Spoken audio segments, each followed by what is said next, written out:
All right, so I am here with period 3, and this is our lecture on chapter 2, section 3. So if you're following along at home, please take notes in your OneNote.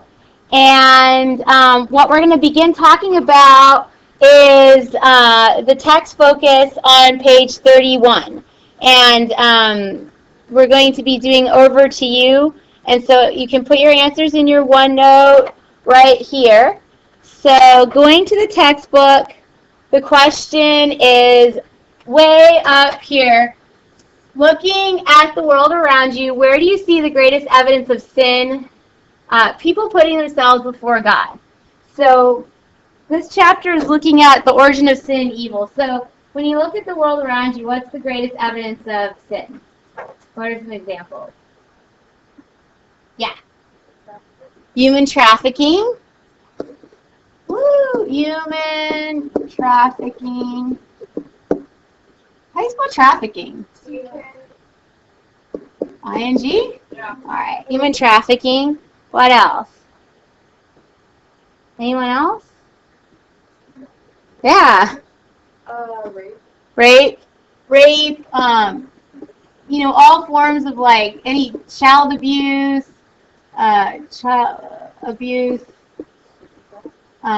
murder. There are a lot of, I think, some of the things you guys are, yeah.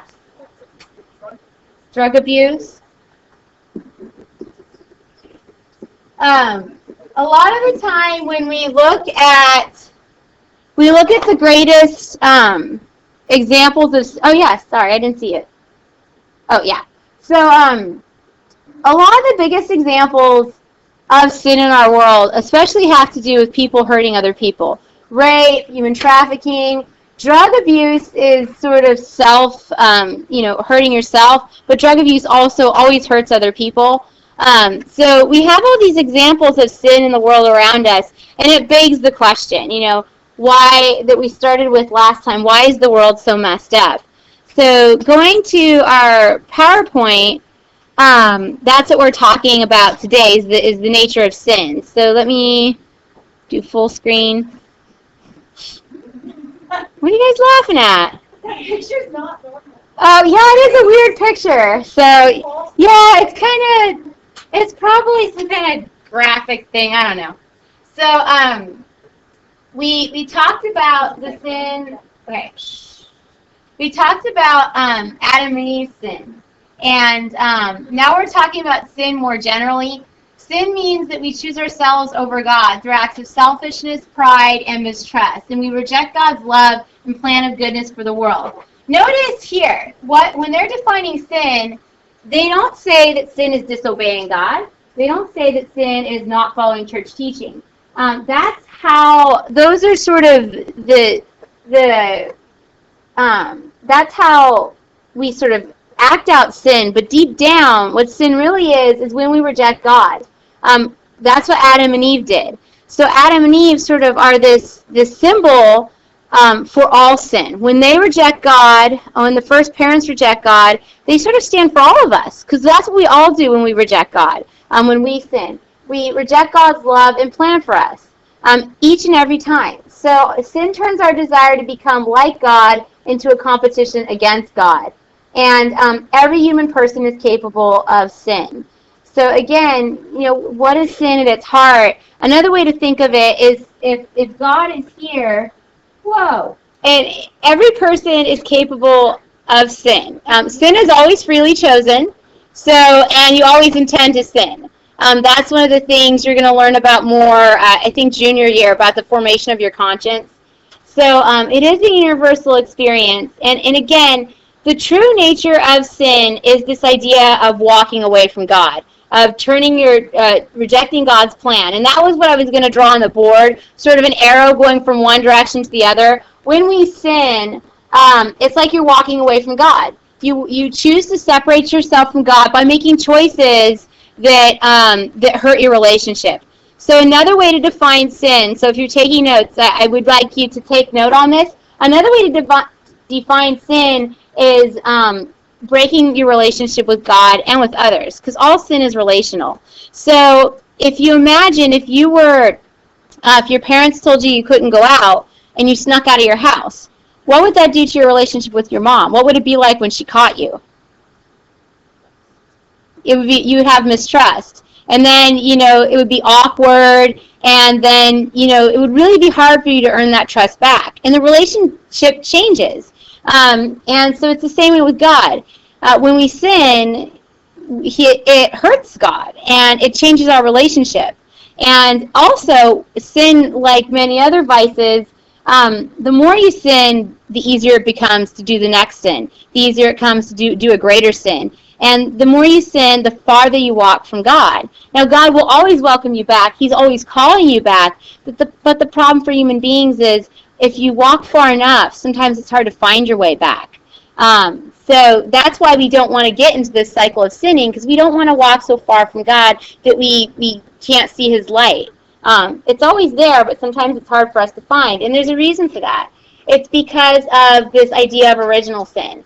The slide says the first sin was the moment when Adam disobeyed God by eating. Teachers, please excuse the interruption. Lauren Gutierrez, please report to the main office immediately. Lauren Gutierrez to the main office, please. Okay. So the first sin was the moment Adam disobeyed God by eating the fruit of the tree of knowledge in the garden. And as a consequence, Adam and Eve were expelled from paradise. The church teaches that this sin is inherently connected to the human condition. Now that's what original sin is. Original sin isn't merely, for heaven's sake. Original sin isn't merely the idea that there was a first sin. Original sin is this condition we inherited from our, these first parents. But really, it's explaining human nature. Why do human beings always seem to be so bad? Why do people, and not always, we're going to talk about examples when people do good things too, but remember the song we listened to, Where is the Love? Obviously everybody feels that there's something, why is the world so messed up? Original sin explains it. It explains that because human beings reject God, we inherit this condition called original sin. So original sin isn't like you're born with sin. It's not like personal sin. Personal sin is when you make the choice to break your relationship with God. Original sin is a condition. So it's the condition we're born with that makes us want to rebel against God. So we were all kind of born with this consequence that came from the fall. And so we're sort of in this fallen state. And that's what makes the world so messed up. Why do people want to start wars? Why do people rape? Why do people kill? Aren't we good? Weren't we born good? We were, but because of the effects of original sin, people it's almost like our compass was broken. Our compass should have been pointing toward God, but original sin broke the compass, and it's hard for us to make good choices that God would want. So, does that make sense?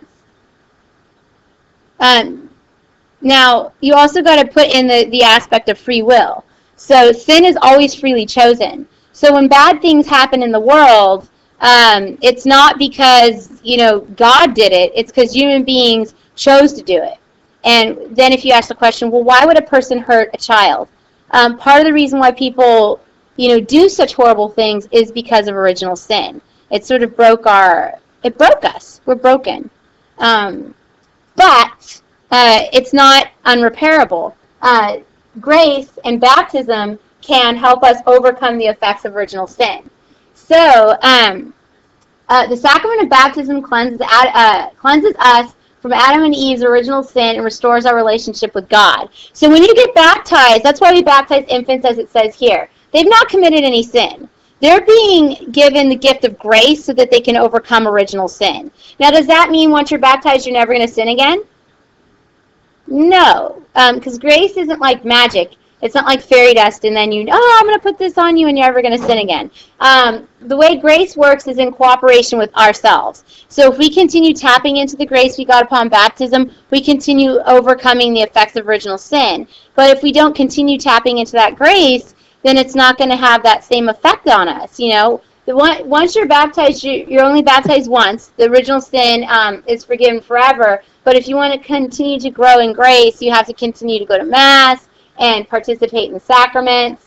So the grace of baptism empowers all of us to live with the hope that Jesus conquers evil and sin. So what I'm going to do now is I'm going to pause this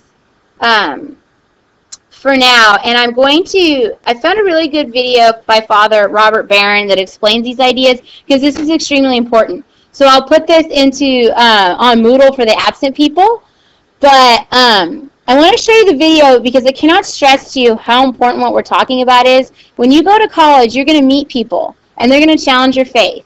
You're going to meet atheists who are going to say, if your God is so great, why did he let September 11th happen? You're going to meet people who are hurt and broken, people who've lost family members, people who were raped and abused, and they're going to want you to explain, if your God is so perfect, then why does he let stuff like this happen? And if you need to be able to explain all these ideas to explain your faith to other people and to understand it for yourself, because I can promise you in your lives you will face suffering, and you're going to have to face, why would God let this stuff happen to me in my life? And again, this sort of explains it, so you really got to understand it. So let me pause here and show you that video from Robert Barron.